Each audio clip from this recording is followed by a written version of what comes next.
Bien, bonjour à tous. On attend une petite minute de plus, les derniers participants puisqu'on a pas mal de monde aujourd'hui. Je crois que ça va confirmer qu'il y a un fort intérêt sur les aspects sous-traitance, ce qui n'est pas tellement une surprise, mais il est 12h06, remarque. Je te laisse, je vais animer ce webinaire avec Katia. Je te laisse passer à la slide, suivante. Donc le problème technique fait que c'est pas moi qui vais passer les slides, mais je pense qu'on va y arriver. Katia est auditrice pour ActiveCert et avec une forte expérience, de l'audit, Calliope. Et pour ma part, je suis aussi auditrice et je suis en plus chargée de certification chez ActiveCert, ce qui veut dire d'autres missions heu, que le métier d'audit à proprement parler. Pour la diapositive, suivante. Alors, dans un premier temps, je vais faire une petite introduction parce que le domaine de, la sous-traitance est très, très vaste et on a pu, dans le cadre des audits, observer de nombreuses difficultés, pendant les journées d'audit et puis certains nous ont demandé de clarifier aussi, des points, concernant Calliope et la sous-traitance. Alors, on va cibler, les aspects sous-traitance parce qu'on ne pourra pas tout traiter. Déjà, je pense qu'on a été très ambitieuse, sur les points qu'on va traiter aujourd'hui. Donc on ne traitera que des catégories actions de formation, dans la mesure où ça représente plus de 90 des thématiques. Pour autant, si vous aviez, des questions dans le deuxième volet du webinaire, on essaiera d'y répondre. Mais on va bien vous faire une présentation quant à la sous-traitance concernant les actions de formation dans Calliope. On ne va pas traiter de la sous-traitance dans le cadre du CPF. Alors, d'une part, parce que c'est du juridique et que nous sommes plus orientés Calliope, vous trouverez tout dans le fameux décret, de fin 2023 qui a été rendu obligatoire au 1er janvier. Et puis la deuxième raison, c'est qu'il y a encore beaucoup de choses en mouvement, concernant le CPF et vous avez peut-être entendu parler de contrôle supplémentaire. Donc on ne va pas rentrer sur ces sujets, qui sont encore une fois plus juridiques que de l'ordre de Calliope. Donc aujourd'hui, ce qu'on vous propose de traiter, c'est, de quoi parle-t-on quand on parle sous-traitance et quelles incidences ça a et en particulier, quelles vont être les incidences, aussi quant au référentiel Calliope et quant aux exigences du référentiel Calliope.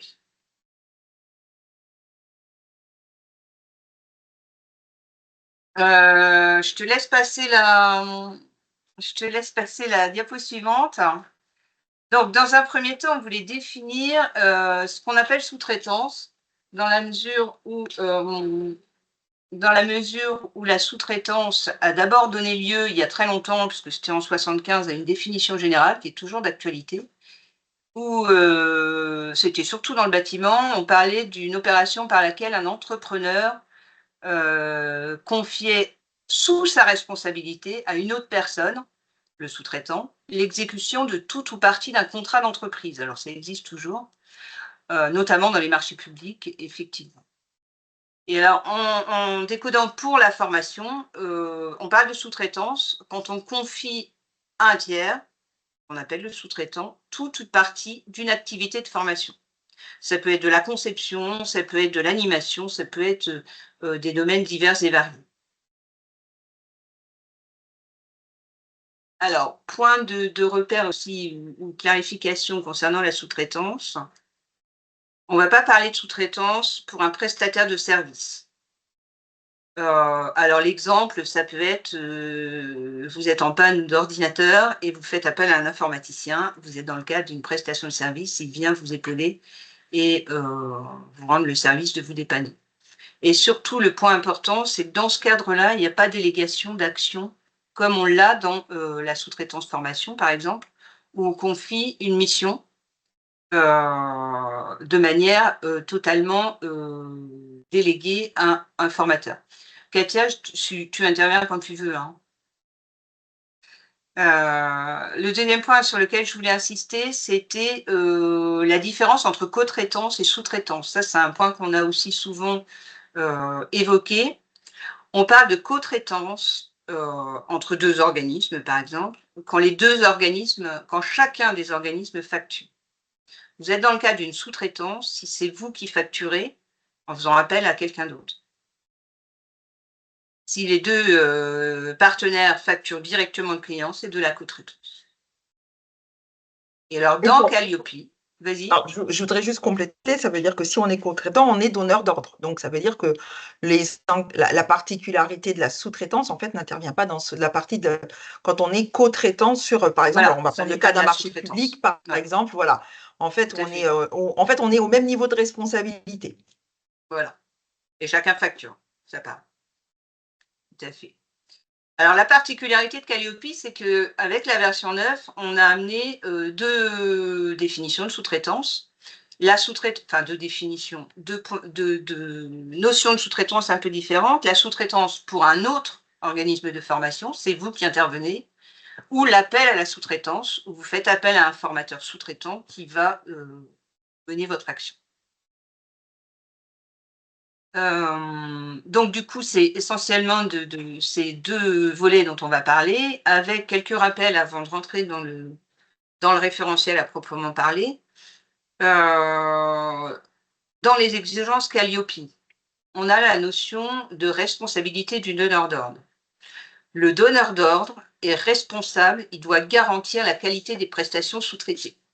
Vous ne pouvez pas, vous ne pouvez pas, faire appel à un formateur et lui déléguer tout sans être responsable de la qualité finale. C'est-à-dire que si le formateur ne respecte pas un minimum de qualité, c'est vous qui êtes responsable en tant que donneur d'ordre. Vous devez vous assurer que le sous-traitant respecte le référentiel national qualité. Alors, ça veut dire, quand vous faites appel à la sous-traitance et que vous avez un sous-traitant, un suivi rigoureux, et puis si votre contrat n'est pas forcément clair, effectivement, ça pourra amener à des risques et des difficultés spécifiques. Alors moi, je voudrais juste compléter quelque chose par rapport à ce que tu viens d'expliquer. En effet, je suis donneur d'ordre et je fais appel à de la sous-traitance. En fait, la particularité, alors on le voit arriver de plus en plus. Hein. Oui, mais mon sous-traitant est Calliope. Oui, mais alors en fait, il est Calliope, mais il met en place ses processus internes dans son organisation à lui. Là, nous, on vient regarder si en effet, quand vous confiez une partie de votre mission à un partenaire extérieur qui intervient dans une partie de votre conception, votre parcours pédagogique, on vient regarder comment est-ce que lui va ou s'assurer de respecter vos processus, ou éventuellement de proposer ses propres processus et de vous transférer ces éléments de manière à ce que vous puissiez en effet garantir la qualité des prestations qui lui auront été confiées. Donc, ce qui est important, c'est que cette notion de sous-traitance, elle est arrivée bien avant la V9, c'est-à-dire que c'est ce qu'on appelait dans les intervenants externes. Donc, ce n'est pas une nouveauté liée à la V9, c'est vraiment quelque chose qui était déjà existant avant. Mais c'est vrai que là,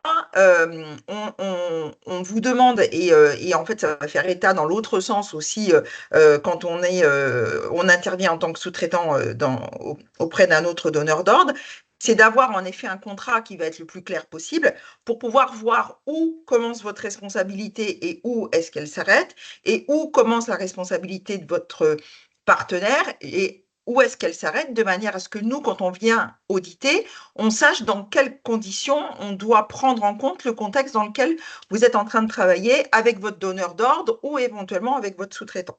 Alors, c'est effectivement ce qu'on va repréciser. Avec la V9, il n'y a pas tellement d'évolution sur quand vous faites appel à la sous-traitance, mais la nouveauté, c'est que, enfin, nouveauté qui a un peu plus d'1 an maintenant, c'est que c'est la notion de sous-traitance pour un autre organisme qui est intervenu. Et on va rentrer dans le détail, effectivement, ça a des impacts sur vos contrats, inévitablement dans les 2 sens, puisqu'on a un effet miroir dans les 2. Alors, quand on va auditer effectivement Calliope, et que vous êtes sous-traitant pour un autre organisme, pour Mémo, on va dans l'échantillon forcément prendre en compte les formations en direct que vous réalisez et les formations que vous faites en sous-traitance pour un autre organisme. Et bien entendu, si vous faites appel à la sous-traitance, on en tiendra compte aussi. Et ça, je pense que tu as les mêmes constats, Katia. Dernièrement, on a quand même eu, et on a régulièrement des organismes qui n'ont pas mesuré qu'ils allaient être audités sur le volet « je suis sous-traitant pour un autre organisme et j'ai aussi des points particuliers à respecter ». Et Alors donc, ça, ce que... Ouais. voilà, en fait, quand on a préparé le webinaire, ça a été en effet un point sur lequel on a souhaité insister. C'est vrai que jusqu'à la V9, donc en fait, la V9 est sortie le 8 janvier 2024, applicable au 8 mars 2024. C'est-à-dire que jusqu'à cette date-là, tout ce qui concernait la sous-traitance, quand on intervenait en sous-traitance d'un autre prestataire, était hors cadre de l'audit Calliope. Donc, on commence à rencontrer des soucis et entre autres, voilà, moi, je vous fais un petit warning. Soyez vigilants, c'est que si vous avez passé un audit initial proche de la date du 8 mars 2024, votre audit de surveillance, enfin avant le 8 mars 2024, forcément la V9 n'était pas applicable, on n'a pas été regarder les éléments qui faisaient objet de la sous-traitance quand vous interveniez en tant que sous-traitant à l'audit de surveillance qui intervient entre le 14e et le 22e mois derrière, donc c'est-à-dire qu'on est en plein dedans, là on va commencer à rentrer dans les périodes d'audit pour les gens qui ont été audités avant le 8 mars 2024, et bien là, on réintègre du coup ce que vous avez, voilà, ce sur quoi vous êtes intervenu en sous-traitance. Et dans ces éléments-là, nous, on le voit, entre autres, à travers le bilan pédagogique et financier que vous réalisez, parce qu'en effet, il y a des lignes qui sont dédiées à cela, et c'est comme ça, en fait, qu'on identifie que vous faites appel à la sous-traitance et que, donc, que vous êtes, sous-traitant d'un autre prestataire. Et donc, ces formations qui sortent à minima sur le bilan pédagogique et financier sont maintenant soumises à l'échantillonnage potentiel d'une ou de plusieurs formations en fonction en effet, de votre activité, de votre organisation, de la taille de votre structure. Enfin, on a quand même beaucoup de paramètres qui sont qui sont identifiés pour pouvoir, en effet, établir un échantillon qui nous permet d'être le plus exhaustif possible sur tout ce que demande aujourd'hui la nouvelle version 9 de Calliope. Alors, je vois qu'il y a déjà beaucoup de questions qui s'annoncent, donc on va aller au plus rapidement sur la présentation, puis on répondra aussi dans un second temps à vos questions, dans la mesure où on est juste à l'introduction. On va essayer d'être clair dans tout ce qu'on va dérouler, et puis bien entendu, on répondra à vos questions. Alors, Katia, je te laisse... Donc voilà, c'est un peu ce qu'on a déjà dit. Dans la version 9, on va forcément avoir un contrat écrit puisqu'il va falloir prouver à un moment donné que les missions confiées aux sous-traitants.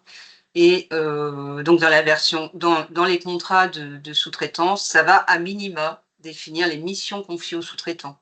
Ça veut dire qu'il va falloir détailler quand même l'animation, la préparation, les supports et tous les différents éléments. Les conditions de réalisation, ça en général, vous avez les éléments. Alors, bien sûr, les DRIT vous donnent des choses plus précises d'un point de vue juridique, ce qui n'est pas notre cas. Et bien sûr, pour ceux qui sont au CPF quand même, le décret de décembre 2023 vous donne d'autres obligations par rapport à ce contrat. La diapo... Ouais, juste pour compléter, en fait, l'élément qu'on peut en effet mettre en exergue là sur ça, c'est il faut absolument que ce contrat soit le plus clair possible et le plus exhaustif possible pour que nous, on sache exactement comment en fait on doit venir auditer, parce que vous allez voir qu'on a pas mal d'indicateurs qui fait état au regard de ce qui est écrit dans le contrat. Et donc, soyez vigilants quand votre donneur d'ordre vous envoie un contrat, de bien le lire pour qu'on sache, nous, après, comment on va pouvoir intervenir dans l'audit. Alors, on est dans une position d'organisme certificateur, donc on ne va pas pouvoir vous donner de conseils sur les éléments à faire. On va devoir rester très factuel par rapport au référentiel. Je sais que Katia a aussi l'habitude d'aider les organismes, et dans le cadre aujourd'hui, on va cibler vraiment le volet audit et le décryptage des éléments du référentiel. Je te laisse passer. Alors, on va faire un focus sur les exigences Calliope pour l'appel à des intervenants extérieurs. Donc, le volet, je prends des formateurs et je contractualise avec eux. On a déjà dit que vous êtes responsable de la qualité finale et en fait, si vous regardez bien le référentiel, vous allez avoir plusieurs indicateurs qui vont vous aider à obtenir une qualité finale dans vos prestations. D'abord, dans Calliope, alors c'est les 17, 18, 21, 27 pour les initiés. Dans ces indicateurs-là, on vous demandera de veiller à bien recruter vos intervenants extérieurs, à les mobiliser, à vérifier leurs compétences, à savoir comment vous les coordonnez, à les impliquer dans vos process. Et puis, si vous regardez bien, à un moment donné, dans l'indicateur 27, Calliope vous demande aussi de piloter vos intervenants extérieurs et donc indirectement de communiquer avec eux, notamment sur les aspects handicap ou innovation ou diverses choses. Merci. Donc l'indicateur 17. Dans l'indicateur 17, on vous demande comment vous choisissez et vous vous assurez de la mise à disposition des moyens humains et techniques. C'est-à-dire, est-ce que j'ai la bonne salle, est-ce que j'ai le bon matériel et est-ce que j'ai la bonne compétence pour intervenir. Donc, c'est les questions à vous poser sur cet indicateur-là concernant vos formateurs extérieurs. Comment est-ce que je choisis un formateur pour qu'il ait les bonnes compétences dont j'ai besoin pour cette formation et indirectement, c'est aussi quelles sont les compétences que j'ai à disposition dans mon organisme au cas où j'ai un problème de dernière minute. C'est aussi cet aspect-là sur le volet sous-traitance. Puisque là, c'est vos intervenants extérieurs. Je te laisse. Sur le 18, c'est ce qu'on évoquait tout à l'heure. Dans l'indicateur du 18, on vous demande comment vous coordonnez vos intervenants. Ça fait référence à qui fait quoi, ce qu'on évoquait tout à l'heure dans le cadre du contrat. Et puis, comment vous coordonnez vos intervenants extérieurs. Est-ce que vous avez je sais pas, un système de mail, un système de WhatsApp, un planning, comment est-ce que vous les coordonnez? Tu peux intervenir, Katia, si tu veux compléter. L'indicateur 21, j'ai toujours tendance à dire, on parle ressources humaines dans l'indicateur 21. Et donc, on vous demande, pour les intervenants internes, mais aussi externes, et c'est ceux qui nous intéressent aujourd'hui, comment vous déterminez les compétences dont vous avez besoin, comment vous les mobilisez, on fait à nouveau référence au contrat, et comment vous évaluez, comment vous vous assurez que la personne sera compétente pour intervenir sur la formation, comment vous maîtrisez ses compétences. Est-ce que c'est quelqu'un qui se remet à jour régulièrement et qui se remet à niveau avec des formations ou pas? Est-ce que il fait lui-même de la veille? Est-ce que voilà, c'est comment mes compétences les compétences de mes formateurs extérieurs restent à jour. Moi, je vais juste compléter quelque chose. On ne parle pas que de formateurs, on parle vraiment d'intervenants internes et d'intervenants externes. Donc, c'est-à-dire que si on prend l'indicateur 18 ou l'indicateur 21, quand on fait état de l'intervenant externe, si vous regardez, alors, ce qui est bien, c'est qu'au niveau des guides de lecture, vous savez, les mots en gras sont repris dans le glossaire, dans la version 9. Le glossaire a été renvoyé à la fin, mais bon, moi, je vous invite à aller vraiment regarder le détail. Et en fait, dans l'intervenant externe, on voit bien tous les sous-traitants au niveau de la définition d'intervenant externe. Voilà, tous les sous-traitants intervenant dans le cadre d'un contrat de prestation de service. Donc, c'est-à-dire qu'on peut être en effet dans le cadre d'une prestation qui vont intervenir sur une formation, mais ça pourrait être, je dis n'importe quoi, une assistante externalisée qui va gérer une partie de la mission de la gestion, je ne sais pas, du retour des améliorations, un référent qualité externalisé, enfin, quelqu'un qui intervient en effet en externalisation dans en effet les différentes actions qui vont devoir être mises en œuvre et organisation interne de la structure pour pouvoir en effet en effet délivrer les prestations sur lesquelles vous intervenez aujourd'hui, qu'ils soient de l'action de formation ou un autre périmètre. Donc, n'oubliez pas que ces intervenants, voilà, ça ne se limite pas aux formateurs, mais ça va plus large que ça. C'est tout ce qui impacte la qualité de la prestation finale et on voit de plus en plus des intervenants administratifs externalisés. Et effectivement, c'est aussi des personnes par lesquelles vous avez à bien définir les missions, à bien vous assurer que les compétences sont pertinentes et actualisées. Le fameux indicateur 27, alors c'est lui qui est directement l'indicateur avec l'exigence de démontrer que les dispositions sont mises en place pour vérifier le respect de la conformité au présent référentiel. Ça veut dire qu'il faut que vous vous assuriez que votre sous-traitant est dans une démarche qualité, respecte vos process, connaît Calliope, il faut que vous pilotiez en fait vos formateurs extérieurs, vos intervenants extérieurs. Alors toute la difficulté dans le pilotage, c'est qu'ils doivent quand même rester indépendants. C'est toute la nuance sur cet aspect-là. C'est comment que vous communiquez avec eux, c'est comment vous les informez sur le handicap, sur la satisfaction, sur le référentiel. Qu'est-ce que vous faites pour dans le cadre de leur contrat de sous-traitance et autres, pour vous assurer qu'ils sont dans une démarche d'amélioration, dans une démarche respectant vos process.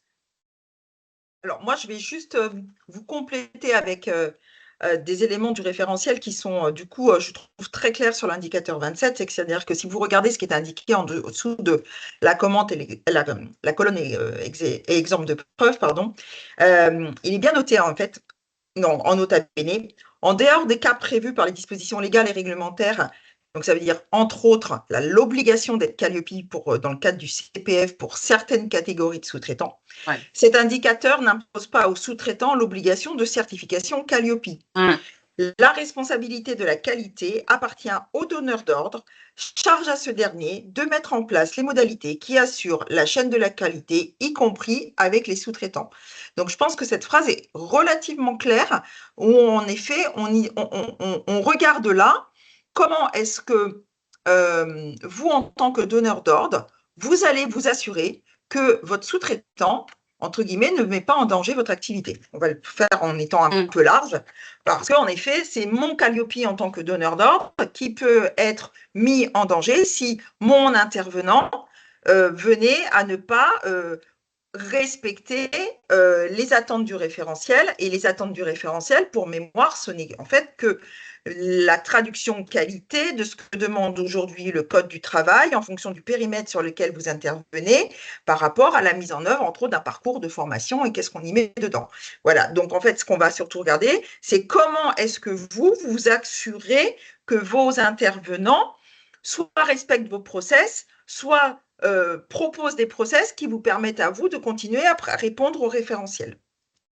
Alors, on va accélérer un petit peu parce que certains s'impatientent, ils voudraient le volet sous-traitance pour un autre OF, et c'est ce qu'on va traiter maintenant. Donc la version 9, c'est effectivement ce volet-là sur lequel on va insister. Donc l'idée, c'est que vous intervenez pour un autre OF en tant que sous-traitant, et là, on va se trouver dans une situation un peu miroir, d'une part, par rapport à ce qu'on vient d'évoquer et ce que Katia vient de souligner. Donc dans la version 9, vous allez retrouver en général un encart spécial sous-traitance qui est affiché quand il y a une particularité pour la sous-traitance, quand vous êtes sous-traitant d'OF, d'organisme de formation. Donc il y a beaucoup d'indicateurs avec ce fameux encart qui vous donne des précisions et des exigences dans le cas où vous êtes sous-traitant pour un autre organisme de formation. Et puis, on va aussi traiter de cas particuliers de la sous-traitance quand vous intervenez pour un autre organisme de formation, mais sur un module, par exemple, le module d'une formation diplômante ou RNCP, ou une formation qui est en alternance. Donc là, il va y avoir d'autres points particuliers à respecter si vous êtes dans ces situations-là. C'est un peu ce qu'on va détailler maintenant. Et par défaut, bien entendu, s'il n'y a pas de particularité notée dans le référentiel, vous êtes concerné par les autres indicateurs. Bien entendu, selon les catégories d'action, mais vous êtes concerné. Alors, les 3 premiers indicateurs sur lesquels on parle de sous-traitance, où on a un encart spécifique, c'est les 3 indicateurs d'information du début du référentiel. Donc là, ces indicateurs exigent une information claire, transparente et exhaustive pour le public. Quand vous êtes en situation de sous-traitance, forcément, ce n'est pas vous qui communiquez avec le grand public sur les programmes de formation, sur vos indicateurs de résultats, sur les résultats aux examens. Donc, vous n'êtes pas concerné quand vous êtes sous-traitant pour un autre organisme de formation par ces 3 premiers indicateurs. Bien entendu, vous l'êtes si vous avez en parallèle des actions indirectes, mais pour la sous-traitance elle-même, vous n'êtes pas concerné, ce n'est pas vous qui communiquez avec le grand public. Alors, pour l'indicateur 5 demande de démontrer que les objectifs de la prestation ont été définis et qui peuvent faire l'objet d'une évaluation. Et dans le cadre de la sous-traitance, on vous demande de démontrer que vous tenez bien compte des objectifs du donneur d'ordre. Alors, c'est là qu'on se retrouve dans la situation que tu évoquais, Katia, tout à l'heure. C'est comment on va, vous allez pouvoir prouver ça à l'audit. Il va falloir que vous ayez des preuves que vous avez bien reçu du donneur d'ordre des objectifs ou que vous avez bien un programme, ou que vous avez bien des éléments pour remonter un petit peu et vous assurer que nous, on puisse s'assurer que vous avez bien reçu les objectifs et décliner, du coup, dans vos activités. Donc, les questions à se poser, c'est est-ce que j'ai les objectifs de mon donneur d'ordre et est-ce que vous êtes en mesure de les évaluer? Alors, on a une particularité dans l'indicateur 5 pour les formations certifiantes, puisqu'il faudra juste vous assurer que les objectifs que vous avez sont bien conformes au RNCP ou au RS.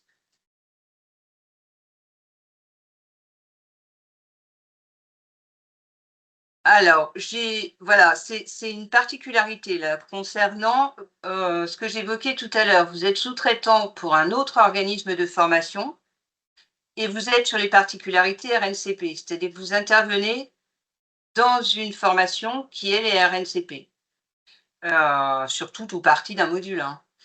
Là, vous êtes du coup concerné par les indicateurs 7 et 16 dans le cadre de la sous-traitance pour un autre organisme de formation. Veillez-y parce que souvent ces 2 indicateurs sont pas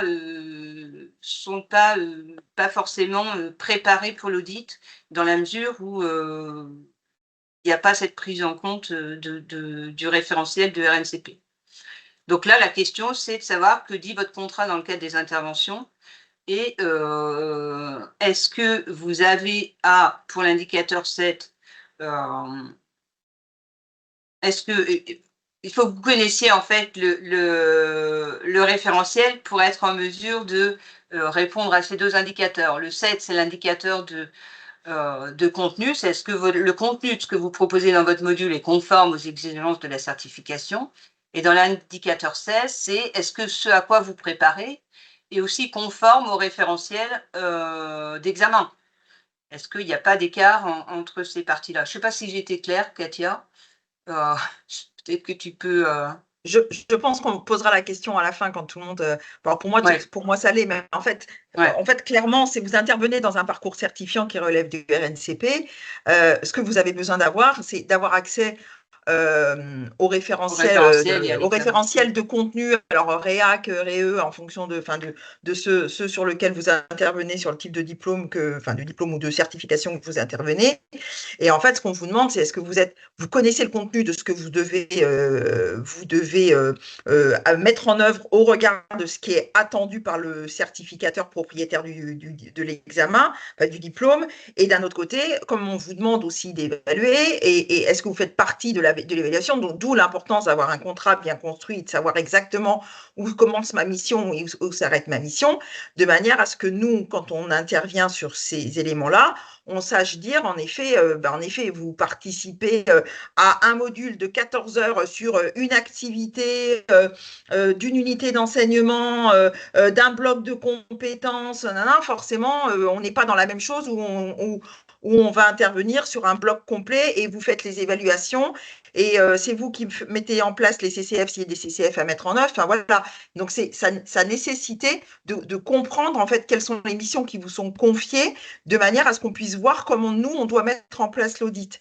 Et ça, c'est très important parce que c'est votre contrat de sous-traitance qui va définir en fait les missions qui vous sont confiées par votre donneur d'ordre pour que nous, on puisse vous auditer dans les bonnes conditions derrière. Parce qu'en effet, si on a un contrat qui est malheureusement pas bien étoffé, en fait, vous êtes soumis enfin, nous, dans l'idée, c'est de se dire, donc, du coup, si c'est pas clairement établi de où vous commencez et où vous terminez, si vous faites du certifiant, on audite les indicateurs tels que. Voilà, ouais.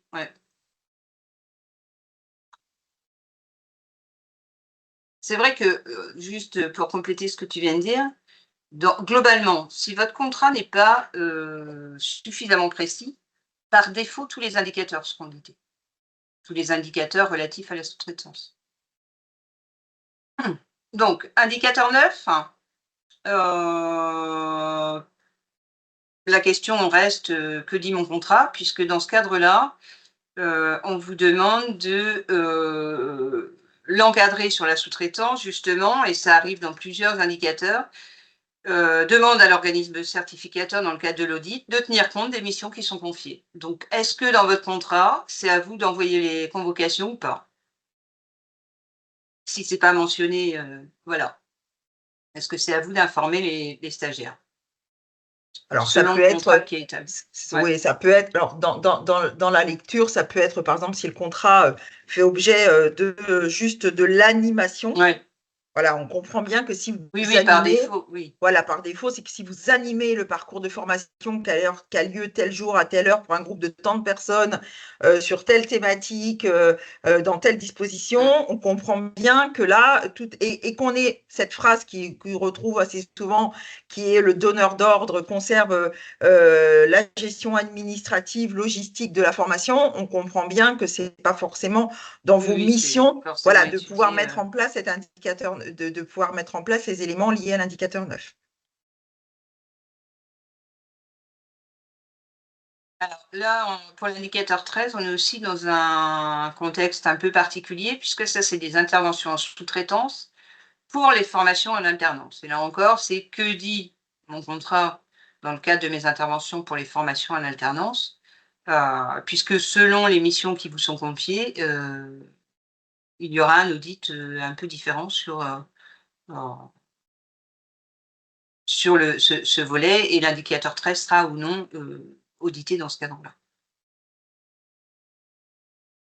Donc là, c'est le lien avec les entreprises, en fait, dans l'indicateur 13. C'est vrai que je ne précise peut-être pas, on est un peu dans le... Donc là, dans l'indicateur 13, il s'agit de démontrer que les principes de la pédagogie de l'alternance sont mis en œuvre. Il y a un processus formalisé d'articulation entre ce qui se passe en entreprise et ce qui se passe en centre de formation.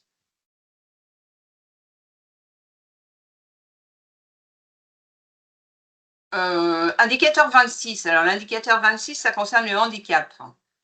Et que nous dit le référentiel concernant la sous-traitance? C'est que lorsque la prestation est une prestation pour laquelle l'organisme intervient en sous-traitance, le prestataire doit démontrer qu'il dispose d'un réseau de partenaires, acteurs, experts du handicap, ou que son donneur d'ordre lui a communiqué la liste des partenaires mobilisables pour orienter les personnes en situation de handicap. Donc là, quand vous êtes en sous-traitance pour un donneur d'ordre, normalement, votre donneur d'ordre doit vous expliquer qui sont les contacts en cas de personnes en situation de handicap et quels sont les interlocuteurs. Et si vous avez vous-même, dans le cadre de votre activité, un réseau de partenaires handicap, vous pouvez aussi le mettre en avant dans le cadre de l'audit.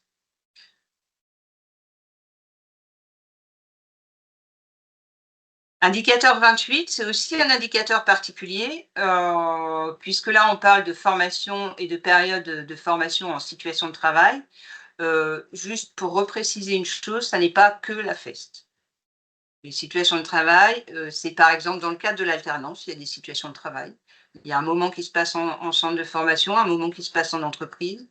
On a beaucoup, par exemple, des formations demandeurs d'emploi. On va avoir une période de X semaines dans une entreprise avec un cadre, avec des objectifs, enfin, des missions ou des actions ou des contenus spécifiques. Et dans l'indicateur 28, ça suppose que pour ces stages ou pour l'alternance ou pour ces périodes en situation de travail, il y ait un lien avec des personnes susceptibles, des entreprises susceptibles d'accueillir ces stagiaires ou d'accueillir ces jeunes en alternance. Donc, si vous intervenez dans le cadre d'une sous-traitance pour des formations en alternance, il se peut que vous ayez aussi une mission liée aux relations avec l'entreprise. C'est assez rare, hein, mais et que vous ayez, par exemple, des démarches à faire, pour rechercher, contribuer à aider des demandeurs d'emploi à chercher un stage pour la période en entreprise, ce qui suppose que vous ayez, un réseau ou une liste ou des éléments, mais là encore, ça dépend du contrat, heu et des missions qui vous sont confiées dans le contrat et voilà. Est-ce que vous intervenez avec le l'organisme pour lequel vous êtes en sous-traitance sur cet aspect-là? Donc ça, c'est assez rare, mais ça existe. Indicateur 30. Alors lui, par contre, dans le cadre de la sous-traitance, on a quelques petits soucis dans les audits, hein. Donc l'indicateur 30 concerne la satisfaction des stagiaires, comment vous, prenez en compte les appréciations de toutes les parties prenantes, hein, stagiaires, formateurs, entreprises et financeurs. Mais quand vous intervenez dans le cadre de la sous-traitance pour un donneur d'ordre, que dit le référentiel? Il dit que vous devez connaître la satisfaction, les appréciations des bénéficiaires et celle de votre donneur d'ordre. C'est-à-dire qu'il dit, vous devez savoir si les stagiaires que vous avez ont été satisfaits de votre prestation pour pouvoir l'améliorer, pour pouvoir éventuellement faire évoluer, vos interventions.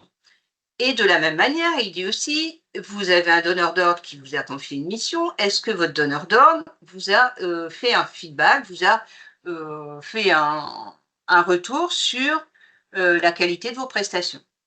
Donc, ce n'est pas toujours le cas, sauf que c'est une exigence désormais Calliope. Donc, oui, vous avez à trouver un moyen et de prendre en compte la satisfaction des bénéficiaires et de savoir si votre donneur d'ordre est satisfait.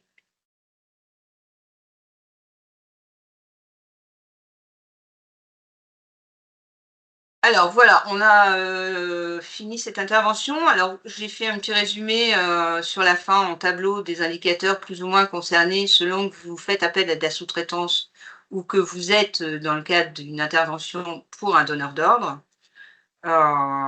C'est les mêmes points de repère si vous regardez en miroir, hein.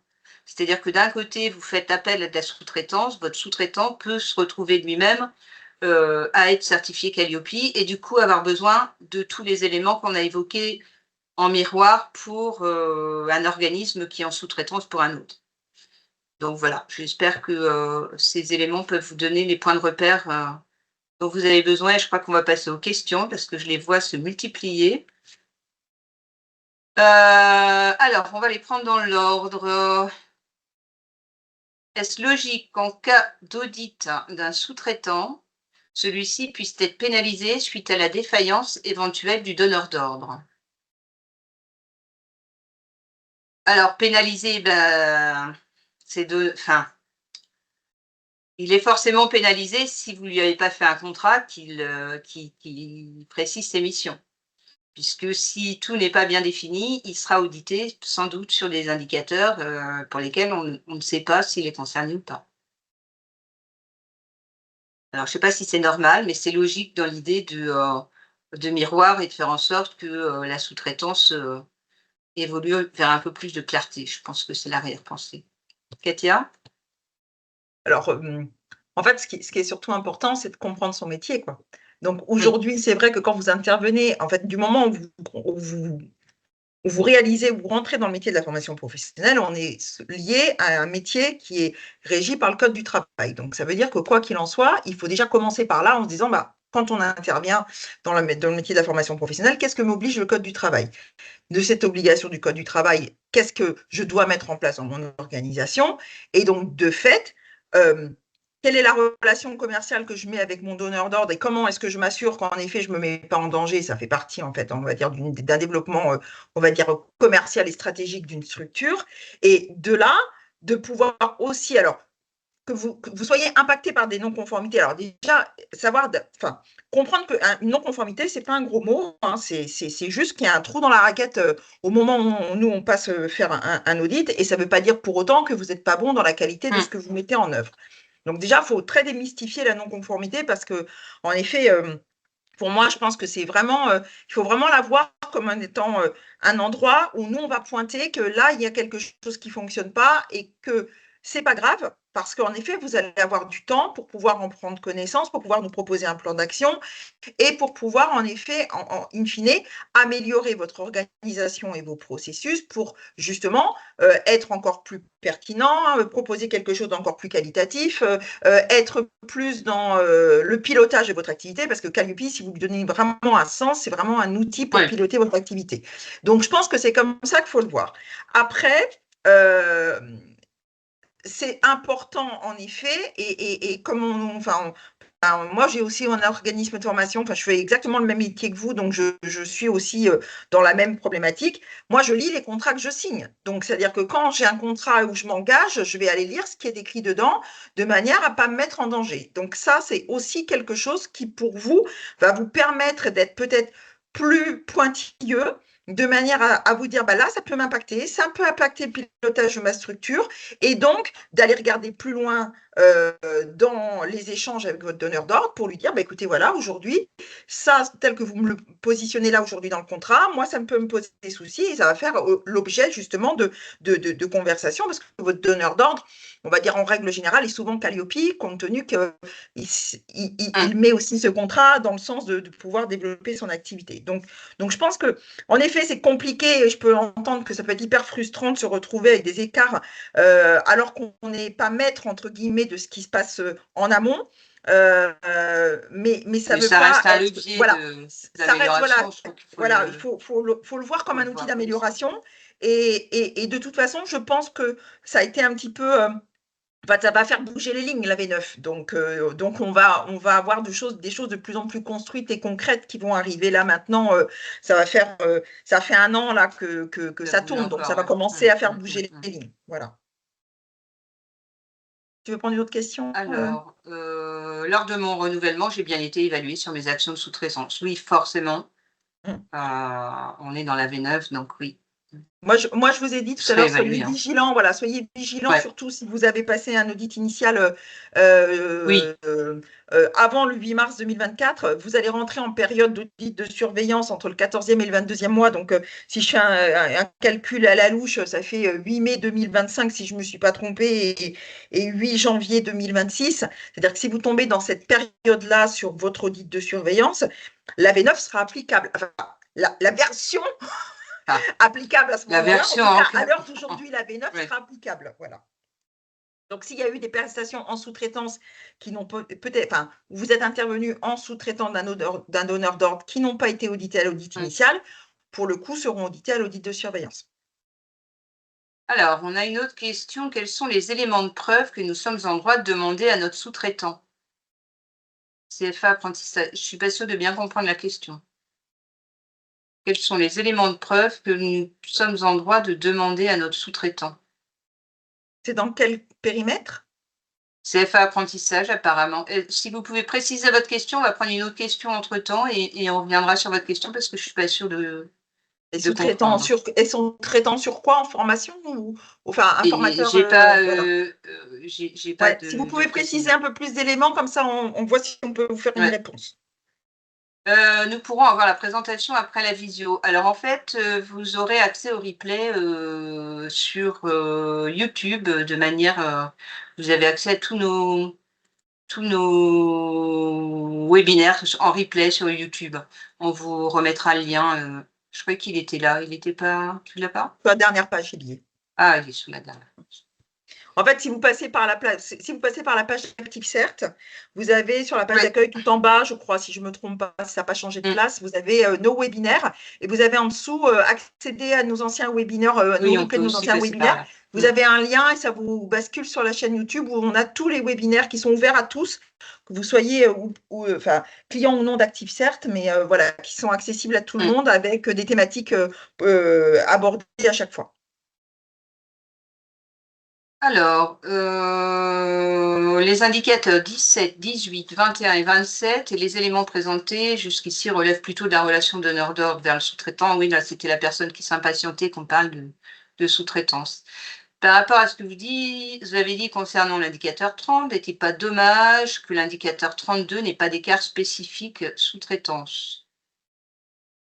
N'ait pas un encart spécifique sur la sous-traitance? Non, parce que, enfin, Non, pour je vois moi, je pas, pense pas, parce qu'en fait, non. en fait, ce que dit l'indicateur 32, si on fait, si on J'ai essaye de piloté votre, schématiser. ouais.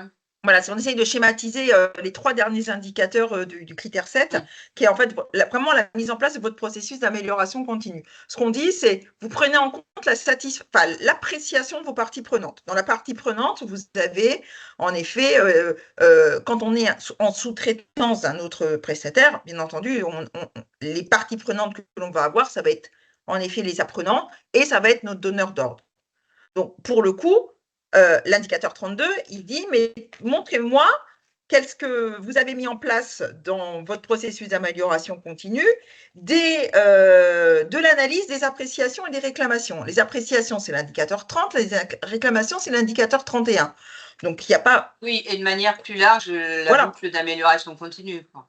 Mais c'est pour Donc, votre organisme, c'est voilà, pas, donc si en effet, ça me choque dans pas, les moi. appréciations fait retour de votre donneur d'ordre, il y a sujet à pouvoir en effet identifier des axes d'amélioration à mettre en place, ça sortira de fait dans votre indicateur 32. Mmh. Donc je pense qu'il n'y a pas de spécificité sous-traitance, c'est juste en fait qu'on n'est juste pas au même niveau, mais on est toujours dans la même lignée de mettre en place un processus d'amélioration continue, que mon donneur d'ordre soit l'entreprise, l'individu ou un confrère qui va me confier l'animation d'un parcours de formation. Si Oui, je alors en reste fait, large, ça reste un client, quoi, au je sens crois large. que la question est un peu précisée, c'est sa vision, c'est de dire, dans l'indicateur 32 pour les sous-traitants, de prendre en compte les retours dans la limite des missions confiées. Je pense que moi, ça me choque pas non plus que le 32 soit pas qu'il y ait pas d'encart spécifique sous-traitance puisque chacun va gérer dans le cadre de son propre process d'amélioration. En fait, ce qu'il faut comprendre, c'est que quand même, en tant qu'auditeur, on a quand même beaucoup de bon sens quand on échange, enfin, on passe du temps avec vous, hein, on passe au Ça dépend minimum. qui, hein. Mais en règle générale, on passe quand même au moins une journée ensemble, sauf quand on est sur Ouais, des surveillances, voilà. Mais on on va dire qu'en prend le règle générale, on contexte. passe une Mmh. journée ensemble, à minima. On essaye de comprendre qui vous êtes. Ouais. La phase de la réunion d'ouverture, et d'ailleurs, ça a été reprécisé dans le préambule de la version 9, c'est-à-dire qu'il faut qu'on prenne du temps Ouais, à à bien comprendre votre comprendre. environnement, votre contexte. C'est pour ça qu'on prend du temps dans la réunion d'ouverture, de comprendre qui vous êtes, comment vous fonctionnez, pour qu'on audite de manière Adapté, adaptée, cohérence, voilà, enfin, adaptée prenant le contexte. voilà, à votre organisation et à votre modalité. On ne va pas auditer de la même manière un CFA qui va avoir 900 apprentis sur 50 diplômes qu'un formateur indépendant qui va faire Ouais, de la formation management 3 fois dans l'année. c'est vrai. On va prendre en compte cette particularité. Vous n'êtes pas dans les mêmes organisations. Par contre, vous avez les… En fait, moi, je dis toujours que Calliope, les indicateurs sont des obligations de résultats, mais vous êtes avec de la liberté des moyens pour pouvoir atteindre ces Mmh. résultats. Et donc, dans cette liberté des moyens, donc dans les moyens qui sont votre moyen d'organisation et les éléments de preuve qui vont en face, en fait, c'est à vous de nous démontrer que vous arrivez en fait à ce que demande l'indicateur en mettant en place vos processus. Et en fait, en principe, ça se passe bien, hein. On arrive bien à se comprendre. Calliope n'a jamais dit comment travailler, effectivement. Il donne, l'objectif à atteindre, mais pas le comment, qui vous appartient. Alors j'ai 2 questions, l'une, depuis quand à partir de quand la V9 est applicable pour l'audit? Eh ben, écoutez, elle est applicable depuis le 8 janvier 2024, Non, le donc 8 mars, le parce 8 qu'elle est mars sortie le 8 2024. janvier et Oui, applicable au 8 mars le 2024. référentiel est est sorti le 8 janvier et applicable depuis le 8 mars. Voilà. Donc elle est applicable depuis, plus d'1 an maintenant. En tant que donneur d'ordre, comment s'assurer que le sous-traitant a une bonne connaissance de Calliope? Alors, c'est un peu ce qu'on soulignait tout à l'heure, il nous reste 5 minutes pour la réunion, je viens de voir. C'est un peu ce qu'on soulignait tout à l'heure en parlant de communication. Je pense qu'il faut communiquer avec les sous-traitants sur les différents éléments qu'on a pu évoquer. Vous ne pouvez pas savoir s'il a une bonne connaissance Calliope en tant que tel. Je pense qu'il faut que vous définissiez quelle est votre propre démarche qualité, quelles sont vos exigences, et à travers ça, il aura déjà des éléments. Et puis, après, à vous de voir bah, comment vous assurer qu'ils connaissent Calliope via le référentiel ou d'autres éléments. Un organisme doit-il obligatoirement avoir un référent handicap? Alors, un référent handicap, c'est pour le CFA, l'exigence de référent handicap. Pour autant, si vous prenez un peu de recul par rapport au référentiel, qu'est-ce qui vous est demandé? Il vous est demandé de faire en sorte que vous puissiez analyser les situations de handicap et surtout que vous puissiez accueillir les personnes en situation de handicap et voir si vous pouvez les intégrer dans vos formations. Et si vous ne pouvez pas, de les orienter vers les personnes euh, les plus à même de répondre à leurs problématiques. En fait, en prenant du recul, le handicap, c'est voilà, comment je l'accueille, comment j'intègre, quelles solutions je peux mettre en place et comment je réoriente si jamais je n'ai pas la possibilité d'y répondre. Bah, pour compléter ce que tu dis, alors, l'obligation légale et réglementaire d'avoir un référent handicap fait partie des 14 missions du CFA. Donc là, le côté légal et réglementaire reste le CFA. Par contre, avoir un référent handicap, et en effet, je te rejoins là-dessus, c'est-à-dire de s'être sensibilisé, moi je dis Ouais, souvent c'est ça. d'être handi accueillant, c'est voilà, de s'être sensibilisé à la particularité des publics, de prendre de la hauteur par rapport au handicap, Ça, c'est une parce que c'est exigence voilà, Calliope. parce que c'est pas du tout, voilà, ça reste, enfin, pour en discuter très régulièrement. On s'arrête souvent au PMR, alors que aux personnes à mobilité réduite, alors que 80% des handicaps sont des handicaps invisibles. Et donc, c'est plutôt de donner beaucoup de bon sens, en fait, en étant dans la relation avec les personnes avec lesquelles on va être amené à être en contact dans nos formations, et de se dire, en effet, qu'est-ce que je peux faire? Et je pense que c'est on va dire, la majorité de ce que les gens vont mettre en place. C'est qu'est-ce que je peux faire pour que, en effet, je réponde à ces attentes et à ces besoins et à ces difficultés. Donc, c'est c'est ce qui est traduit à travers les différents indicateurs qui sont liés au handicap, parce qu'on parle du 26, mais c'est pas que celui-ci. Oui, c'est tous C'est les autres. transparent à travers plusieurs indicateurs, la prise en compte des attentes et besoins sur le 4, l'adaptation des objectifs sur le 5, le Ouais. On contenu va sur être le obligé 6. Enfin, voilà. d'accélérer, Katia. Je suis désolée de Voilà. te couper, Non, non, mais mais il nous reste 2 minutes et demie. Alors, je vais répondre donc la question de tout à l'heure qui demandait, qui a été précisée. Et donc, la question, c'est peut-on ou doit-on demander à nos sous-traitants les documents qu'ils présentent lors de l'action de formation? Et il y a une autre personne qui complète un peu la question en donnant un retour d'expérience où un sous-traitant qui a la pleine propriété intellectuelle de ses supports. Et donc j'ai procédé en faisant une visio où il m'a montré son support pour m'assurer que c'est OK sur le contenu en fonction de la qualité attendue, avec un compte rendu. Pour le reste, déroulé pédagogique, etc., je lui ai proposé une trame simplifiée. Pour un autre, nous avons signé un accord de confidentialité sur les supports qu'il nous a confiés.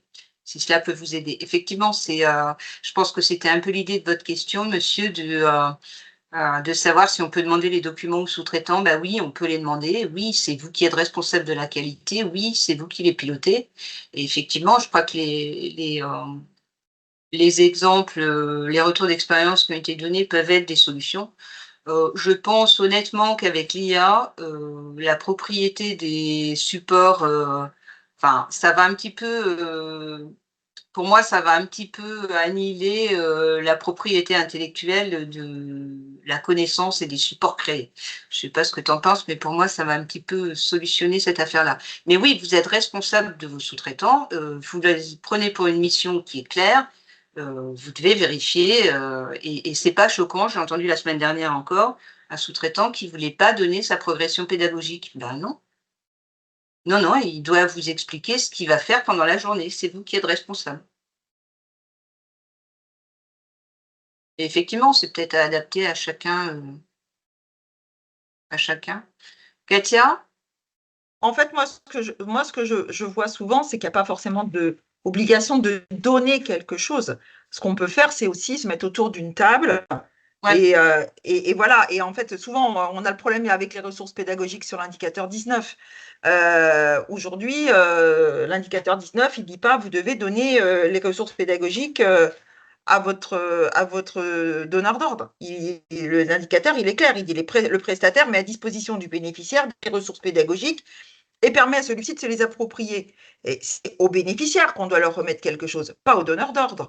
Donc, si en effet, on a validé le contenu, on a validé les supports Il faut le ensemble, on a valider, regardé voilà. voilà, l'exemple donné, et qu'on a quelque chose de probant à montrer le jour de l'audit qui permet de valider ce que vous êtes en train de nous expliquer, parce qu'en fait, c'est vraiment ça. C'est-à-dire que les éléments de preuve, ce sont des éléments qui valident vos dires. Et dans les éléments qui valident vos dires, qui expliquent votre process pour atteindre l'indicateur visé, ça peut être tout est recevable.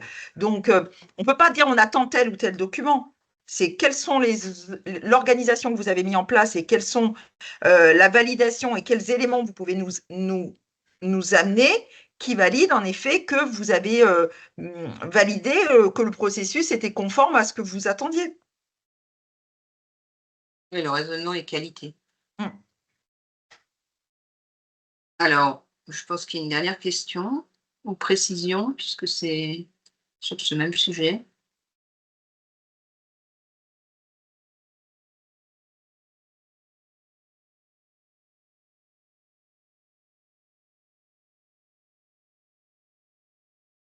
Mais c'est l'éternel, effectivement, sujet des formateurs qui considèrent que leur support leur ont demandé du temps, ce qui est vrai, ce qui sera peut-être moins vrai à l'avenir, et que du coup, c'est leur propriété et que. Alors après, voilà, je pense que les exemples, les retours d'expérience qui sont donnés sont intéressants comme solution éventuellement. Alors, c'était une fausse question alors. Ouais. Il reste encore des questions dans ce que tu avais. Alors, j'ai plus de questions. J'ai plus de questions dans le chat. J'espère que ça vous aura éclairé, ce webinaire,